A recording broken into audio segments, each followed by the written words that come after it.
Many, many years ago when I was an undergraduate, I started out as a science major and started taking philosophy classes. And I discovered that I loved philosophy classes more than I loved doing lab work. So as I started taking more philosophy, I thought, this is a thing for me, and I'm going with this all the way. And actually, one of my favorite philosophers when I was an undergraduate was Wittgenstein. My interests changed in graduate school a bit, and I ended up studying 18th century philosophy, and especially David Hume. But I think Hume and Wittgenstein aren't that far apart in their approaches to philosophy. And this evening you're going to be talking about David Hume and talking about Ruly and Unruly Passions. So I was wondering if I could ask you, if it's possible to distinguish between reason and the passions, how would one do it? Oh, that's a good question. Well, I think we have an intuitive distinction that we make between reason and passion. We think of passions or emotions as feelings, affective states, affective in the sense that there's something we feel inside of us that affects us and influences our actions in certain ways. Now, a lot of philosophers will say reason also obviously influences your actions, but reason doesn't feel the same as the passions. Reason has this calm dimension. If you were to give a definition of reason, it's hard to do. If I borrow from Hume's definition of reason, he defines reason in terms of functions, the discovery of truth and falsity. He identifies two types of reason, inductive reasoning and demonstrative reasoning, and they are assembling ideas to reach conclusions. But he says that what goes on when we reason doesn't feel the same way as the passions.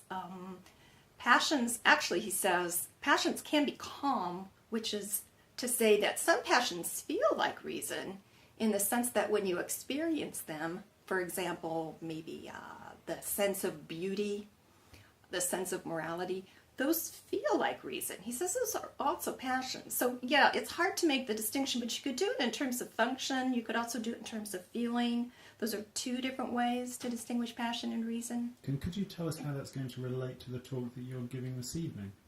Well, my talk is about how philosophers have thought that the passions get out of control. So the talk's called Ruly and Unruly Passions, and I'm dealing with the early modern philosophers and their perspectives on this. And so sometimes we have this view of the passions as these states that push us to do things that maybe in some broad sense we really don't want to do, but we can't help ourselves. Sometimes, for example, a person out of anger will say something that they later regret and say they wish they hadn't done it. So the talk tonight is about how some of the 17th and 18th century philosophers suggested that we can control our passions so that the ones that are unruly and push us to do things that we really don't want to do can somehow be tempered by reason. And then Hume comes along in the 18th century and has some things to say about how reason can't really govern the passions, that in fact the passions have to govern themselves.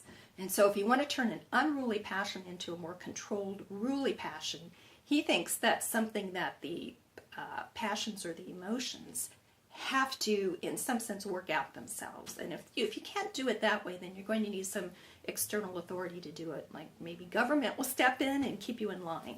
Do you think that these thoughts are applicable to the way that we live now? Oh, yes. I think that the theories of the passions, even from the 17th and 18th century, are quite applicable to ordinary life. I think we all have this experience of this kind of war that goes on inside of us. A trivial example is, I want to eat the cheesecake, but I think I ought not to. My reason tells me, no, stay on your diet. You'll be better off. You'll be healthier. And so if you think about how we could exercise control over our passions, you actually can learn some things from the theories proposed by previous philosophers. You also learn, of course, from psychological studies. So I think in contemporary philosophy, there's probably a marriage of empirical psychology along with theoretical philosophy, theories of motivation. You put those two together to learn about how people can lead happier, healthier lives, emotionally healthier lives. So I think those theories from the 17th and 18th century still have some currency in contemporary thought.